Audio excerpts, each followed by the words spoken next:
Bonjour les petits maniaques, j'espère que vous allez très bien. Cette semaine, je vous propose d'aborder un sujet fort intéressant, celui de l'épicerie. Dans nos cuisines, on a tous des conserves, des produits alimentaires qui sont pas toujours bien rangés. Alors chez mes clients, on retrouve parfois beaucoup trop de stock et dans ce stock, souvent des denrées périmées. Et ça, c'est pas très chouette parce que ça fait du gâchis alimentaire et j'aime pas ça. Je vous emmène donc voir Charlotte qui a plein d'idées pour bien ranger son épicerie. À toi Charlotte!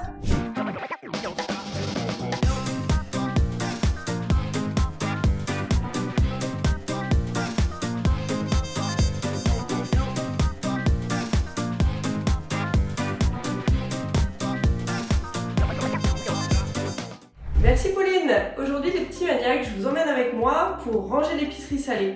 Que ce soit les pâtes, la semoule, les boîtes de conserve. Aujourd'hui, nous allons ranger ce placard et je vais vous donner toutes mes astuces. Allez, on y va?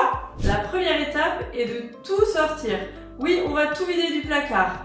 Les boîtes de pâtes, les conserves, la levure, vider entièrement le placard. C'est parti!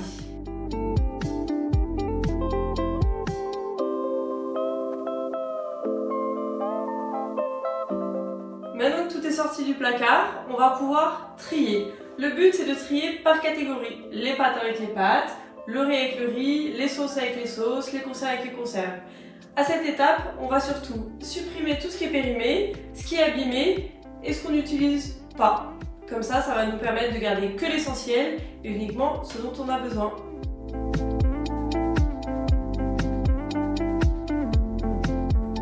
Et voilà, maintenant tout est trié par catégorie. La deuxième partie importante est de bien choisir ses contenants. Ce que je vous conseille concernant ce qui est pâtes, riz, semoule, farine, c'est d'utiliser des contenants transparents. Ils peuvent être en verre ou en plastique, achetés dans le commerce ou même recyclés. Ils vous permettront de voir en un clin d'œil ce qu'il vous reste et de gagner de l'espace dans vos placards. Si vous avez des choses plus petites comme de la levure, des bouillons cubes, vous pouvez utiliser ce genre de barquette transparente en plastique qui vous permettra de ranger et d'avoir une visibilité améliorée. On passe au rangement? Maintenant, il est temps de transvaser tous les aliments qui sont entamés dans les boîtes.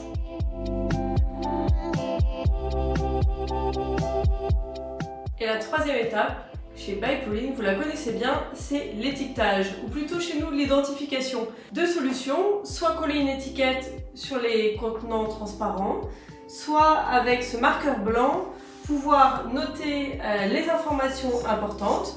Par exemple ici, sur le riz, on va pouvoir noter ce qu'il y a à l'intérieur, le temps de cuisson et la date de péremption, ce qui va permettre de s'y retrouver facilement dans les placards. La quatrième et dernière étape va être le rangement. Après avoir passé un petit coup de propre dans le placard, ce que je vous conseille, c'est de ranger les aliments que vous utilisez le plus souvent en bas, ceux que vous utilisez moins souvent dans le haut du placard. Devant, en première ligne, mettre les aliments entamés qu'on a mis dans nos contenants transparents. Et derrière, mettre les réserves. Allez, c'est parti pour le rangement.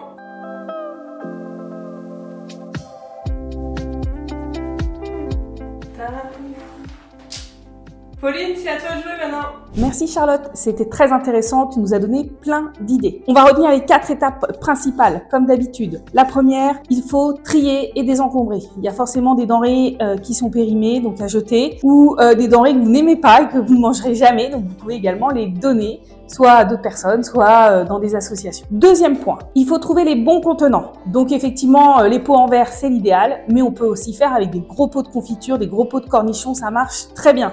L'idéal, c'est de pouvoir transvaser les pots entamés pour éviter la venue des petits indésirables. Voilà, et puis ça évite que les pots se craquent, que les coquillettes tombent au fond du placard. Troisième point, l'étiquetage. Alors l'idée de Charlotte d'utiliser un marqueur qui s'efface et qu'on peut réécrire est vraiment excellente. Comme ça, vous pouvez noter le nom de l'ingrédient, le temps de cuisson et la date de péremption, le laver à chaque fois que vous changez. Et comme ça, vous avez toujours des bocaux hyper propres et très bien étiquetés. Le dernier point, ça va être de catégoriser selon les différentes denrées alimentaires que vous avez, mais également par la fréquence d'usage, mettre à portée de main les bocaux que vous utilisez très fréquemment. Voilà. Donc logiquement, avec ça, vous devriez éviter tout gaspillage alimentaire inutile et avoir une épicerie hyper bien rangée. En tout cas, n'hésitez pas à nous suivre sur la chaîne Tuto de Maniaque. Vous pouvez également retrouver nos projets sur notre site bypauline.fr et puis nous sommes présents sur tous les réseaux sociaux. Vous pouvez suivre toutes mes collaboratrices. Merci beaucoup et à très bientôt pour un autre tuto. Salut les petits maniaques!